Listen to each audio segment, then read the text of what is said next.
Pakibati naman po ang inyong mga katabi ng good afternoon.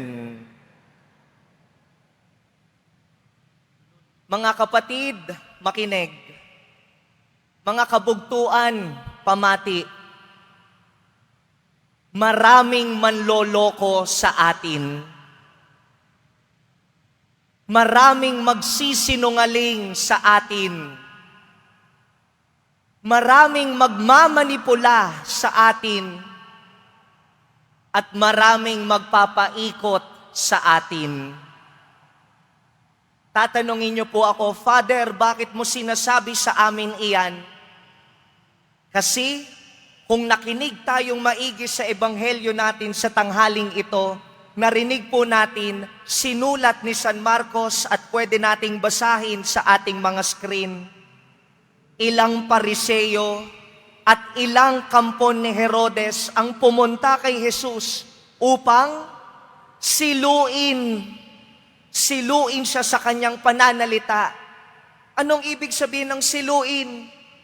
Maraming pumunta raw kay Jesus para siya ay lokohin, para siya ay hulihin, siya ay manipulahin. At kung tumitingin tayong maigi sa ating paligid, kung nakikinig tayong maigi sa mga balita, kung ano ang ginawa kay Jesus na paninilo, pagmamanipula, pagpapaikot, pagsisinungaling at panloloko, parang ginagawa na po sa atin sa panahon ngayon. Subalit mga kapatid, ito ang gusto kong pansinin natin. Nung si Jesus ay pinaikot, nung si Jesus ay parang niloloko, nung si Jesus ay sinisilo, si Jesus ba ay nagmukmok sa gilid? Hindi. Si Jesus ba ay nagdrama at umiyak na lang sa isang gilid? Hindi. Bagkus, nung niloloko ang ating Panginoong Jesus Nazareno, anong kanyang ginawa? Ginamit niya ang kanyang isip.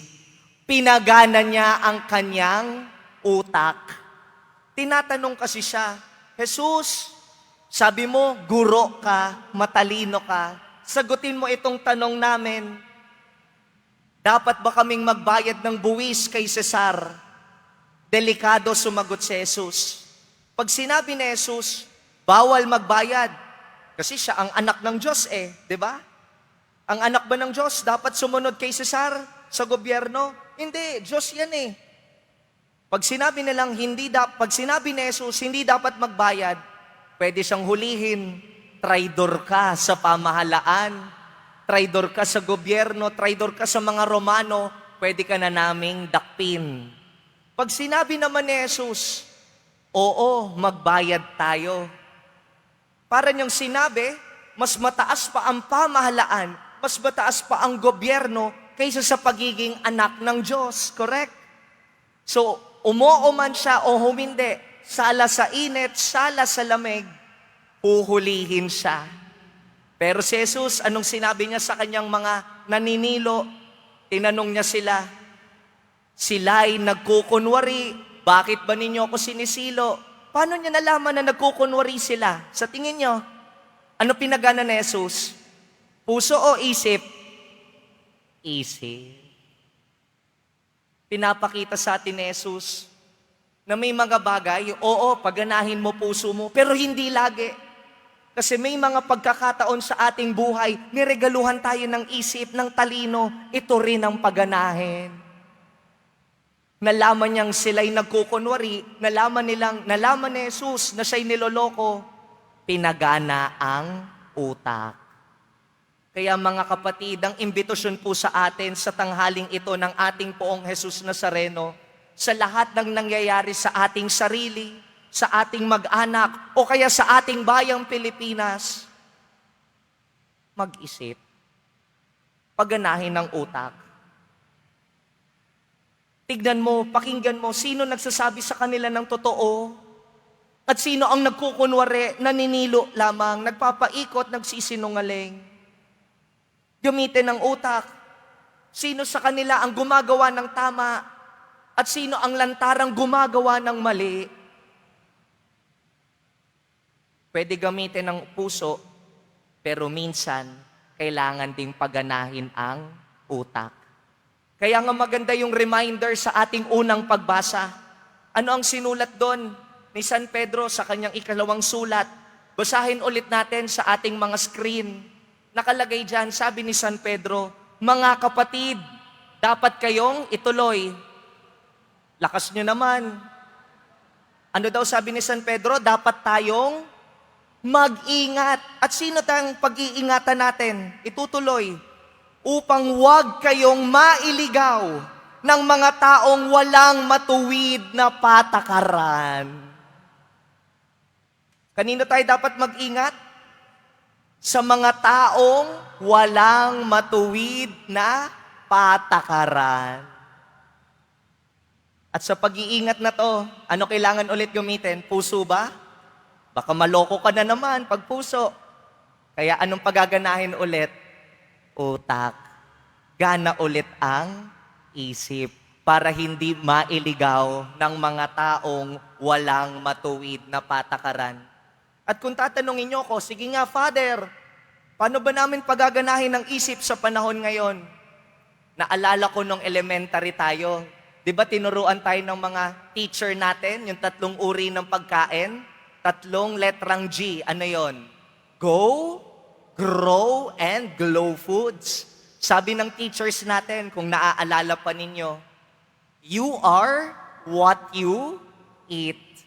Pag kumakain ka ng masustansya, ikaw ay magiging masustansya, malakas ang pangangatawan. You are what you eat. Kung anong kinakain mo, nagiging ikaw. Pag ang kinakain natin, puro baboy, tayo ay magiging, kayo nagsabi niya na. Pero sa panahon ngayon, laos na yan. Hindi na gumagana yung you are what you eat. Alam nyo kung anong uso ngayon? You are what you swipe. You are what you swipe. Kung anong pinapanood mo lagi sa iyong cellphone, kung anong tinitignan mo lagi sa iyong social media, yan rin ang mangyayari sa ating isip. Pag puro walang kwenta ang ini-swipe sa cellphone, ano mangyayari sa utak? Magiging wala ring kwenta. Kaya mga kapatid, balik tayo sa pag-aaral, balik tayo sa pagbabasa, balik tayo sa mga balita, encyclopedia, Biblia, magbasa, maging updated. Kasi kapag puro ka walang kwentahan sa social media, ano mangyayari dito? Wawawalan din ng kwenta. Bantayan rin po ang pinakikinggan nating magbabarkada. Alalahanin po ninyo, kailan kayo huling lumabas ng barkada ninyo? At anong pinag-usapan ninyo? Buhay ng ibang tao. Chismis, paninira. May natututunan ba tayo sa chismisan? Lumalago ba tayo sa chismisan? Hindi, pababa tayo ng pababa.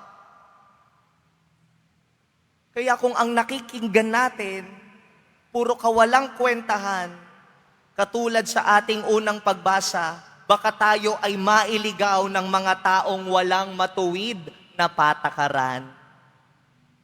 Kaya sa umagang ito o sa tanghaling ito, imbitasyon ko mga kapatid, batid ko po, marami tayong pinagdaraanan sa ating mga puso at damdamin, correct? Pero paminsan ng ating Poong Jesus Nazareno, sinasabihan din, kapatid ko, binigyan kita ng puso at utak. Pinagtatambal yang dalawa. Pinagpa-partner yang dalawa. Pinagagana yan ng sabay. Huwag kalimutan itong ating talino, itong ating pag-iisip, maging mapanuri sa nangyayari sa ating paligid. Nang sa gayon, hindi tayo mailigaw. Gamitin ang isip na to para laging makita ang daan patungo sa ating Poong Jesus Nazareno. Amen.